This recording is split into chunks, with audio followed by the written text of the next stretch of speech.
Uumpisahan ko ang vlog ko sa pagluluto ng agahan ng anak ko. Napakaaga ko ang gumising na unahan ko pa yung alarm clock. Nakakaloka. So, breakfast is ready, anak. Enjoy mo ang iyong agahan. At may halong pagmamahal ang aking pagluto dyan. Hello, universe! Hello, Philippines! And hello, world! Panibagong araw, panibagong buhay na naman sa ating lahat. Magandang araw po sa ating lahat. Sana po ay lagi tayong masaya. Malayo sa anumang negative vibes. Happy lang at enjoy ang ating buhay. So, hayan nga at kumakain na ang anak ko. At niluto at inihanda ko na ang kanyang babaunin sa school. At sana magustuhan mo at maubos mo ang baon mo mamaya. Minsan kasi may natitira sa kanyang baon. So, hayan nga at nakahanda na at papasok na ang anak ko. Nahihilo nga daw siya. At syempre, nag-alala naman ako. Pinainom ko nga siya ng gamot dyan. At kapag hindi nawala ang kanyang hilo hanggang mamaya, sabi ko nga sa kanya, umuwi na lang siya. So, hayan na nga at ako naman ang papasok. Napakaaga ko nga umalis kasi napakadami kong pasyente ngayon. Kuratsa lang ng kuratsa, walang urungan. Emotera ang akla. O artista lang, o diba? Kunwari hindi alam na may video. Kakaloka. O tapos nag-take to pa, hindi nasiyahan. O diba? Umarap pa sa camera, nagpa-cute. Emotera ka talaga, akla. Aba, syempre, bihira lang tayong gumanda. Abay, sulitin O sige, magpa-cute ka pa, magsawa ka.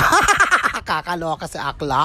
So, hayan nga at pagdating ko sa tulay ng Gapan, abay, traffic na naman, nakakaloka. Lagi na lang traffic dito, nakakaloka. So, hayan nga at naglakad na nga lang ako, nakakaloka. Paano nakahinto ang mga sasakyan? Alam nga, maghintay pa ako na matagal, nakakaloka. At dito nga nakalagay yung truck na aksidente. Katulog nga daw yung driver, sinuro yung gitna, nakakaloka. Mano, igilid muna kapag inaantok, nakakaloka tong mga driver na to.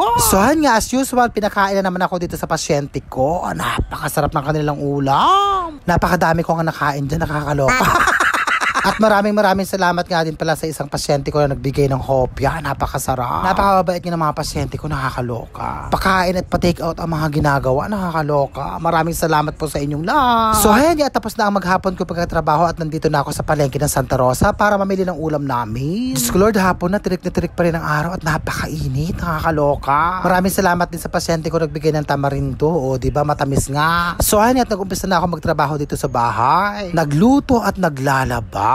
Sabay-sabay yan, kayang-kaya yan, ako pa. At ito nga, ginagaya ko na ang ulam namin, ang manok at ang baboy. At syempre, inihanda ko na rin ang bawang at saka sibuyas, konti lang yan. Tapos, uumpisahan ko na nga maggisa ng bawang at saka sibuyas, ang bango-bango. Tapos, ilalagay ko na nga ang baboy at saka manok. Isasangkot ko siya ng bonggam-bongga.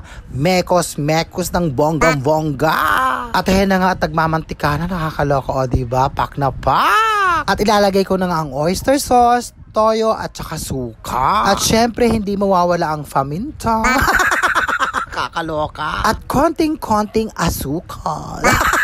Kinakausap ko ang anak ko, tulog pala, nakakaloka. Masama nga ang pakiramdam niyan. So, hayan na nga at ginising ko na siya at kakain na kami. Mabuti na lang, good mood ang anak ko. At gutom na nga daw siya. At hayan na nga at ginagaya ko na ang pagkain namin. At hayan na nga at kain na po tayo. At maraming salamat nga po pala sa lahat ng nanonood ng vlog namin. Kahit ko konti kayo, okay lang po sa amin yun. At patuloy po kami magbablog araw-araw. Hindi po ako magsasawang lumaban. O, diba? Fight ng fight. Hanggang sa muli, I love you all and I thank you.